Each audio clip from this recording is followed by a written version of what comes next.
Buka warung sembako pada awalnya memang sangat bikin repot, bikin ribet, bikin apa sih namanya, bikin semrawut itu.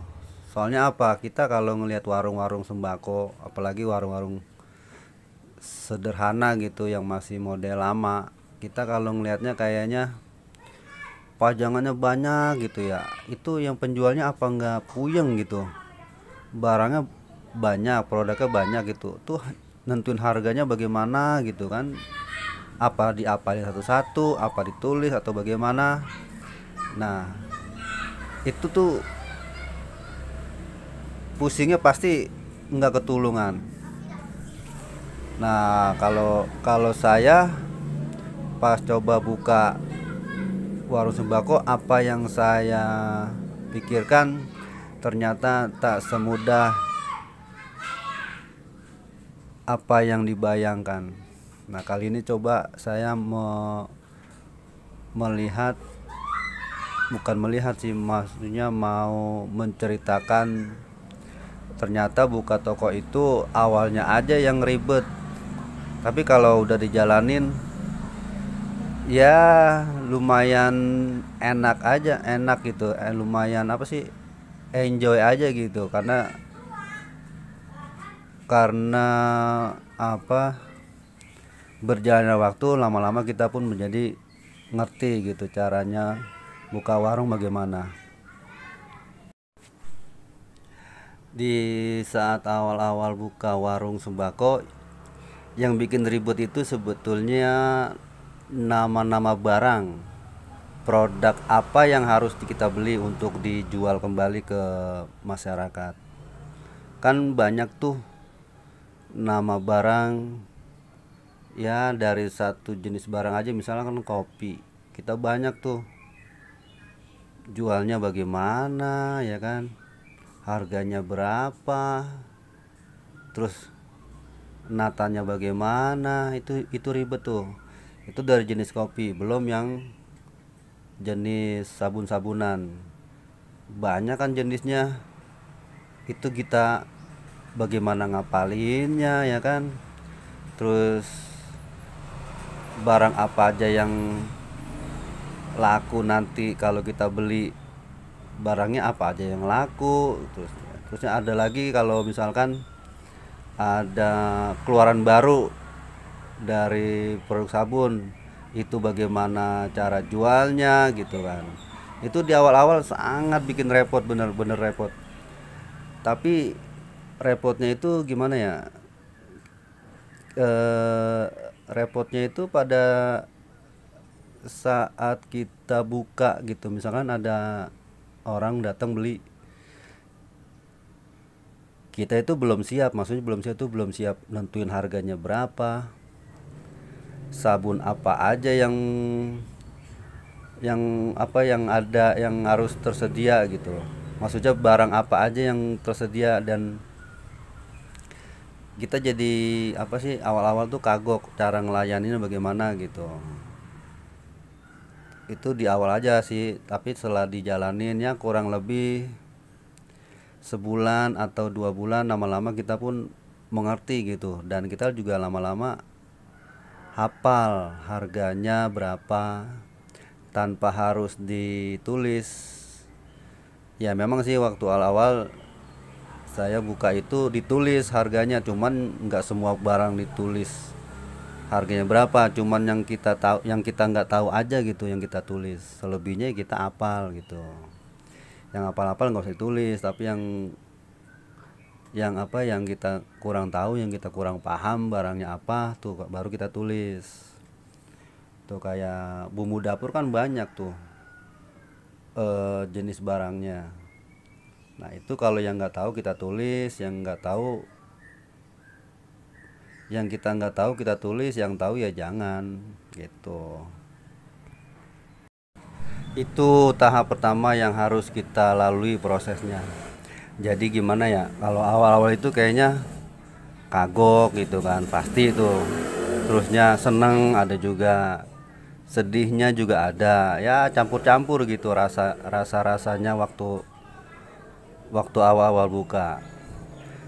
Nah, setelah berjalannya waktu, akhirnya kita masuk ke tahap berikutnya, tahap kedua, yaitu gimana caranya supaya menarik pelanggan. Nah, itu biasanya pemikiran kita udah mulai mulai terbuka gitu untuk bisa menarik pelanggan. Tahap kedua memang agak sedikit berpikir berpikir gitu untuk gimana caranya dagang kita cepat laku. Dan biasanya sih nggak usah dipikirin, tapi di apa ya, dijalanin aja. Kita duduk di kasir sambil memikirkan apa kan biasanya tahap kedua itu kita udah bisa apa ya namanya ya, kontrol ya, apa sih namanya, tahu medan gitu, tahu medannya gitu. Ini buka warung begini begini begini begitu gitu kan. Jadi kita itu jadinya memikirkan hal yang lebih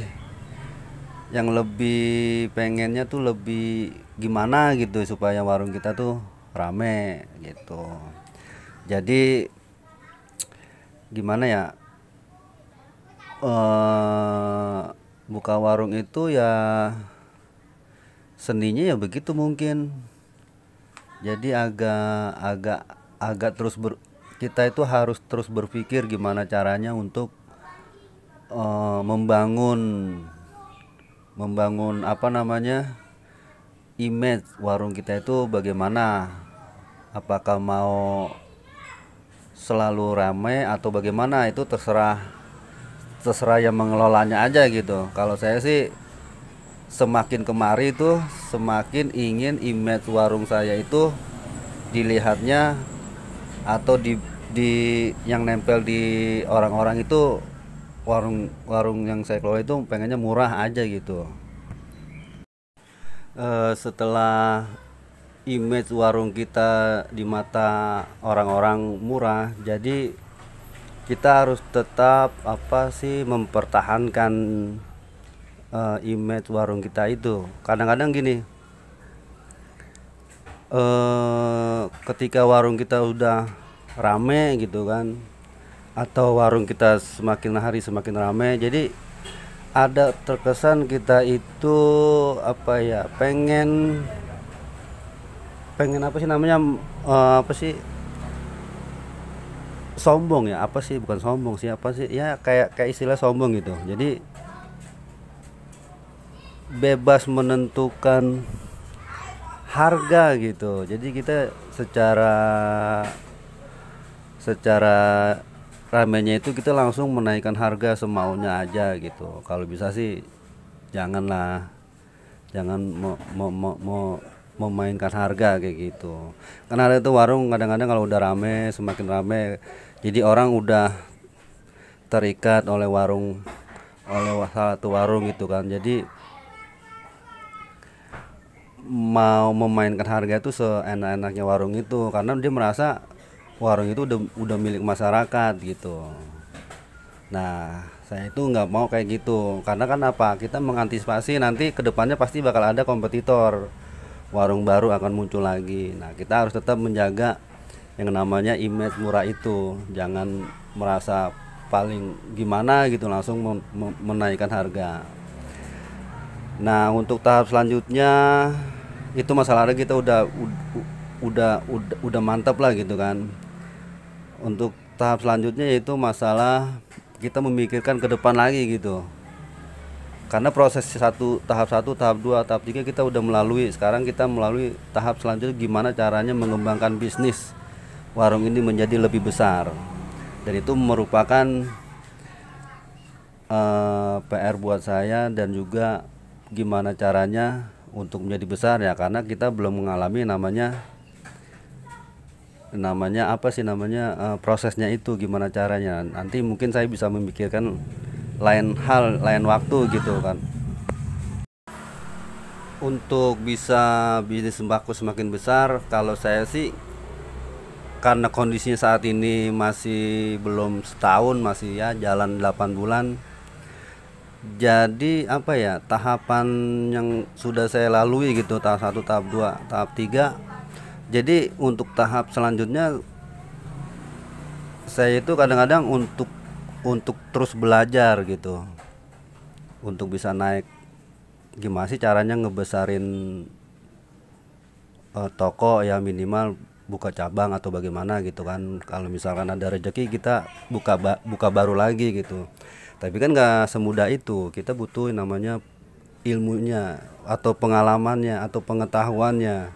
Nah, di sela-sela waktu lowong saya itu kadang-kadang kalau belum ada yang beli, saya kadang-kadang ya nonton-nonton YouTube para para orang yang ibaratnya sukses di bidangnya gitu, terutama bidang bisnis. Saya kadang-kadang menyimak gitu, menyimak di waktu-waktu lowong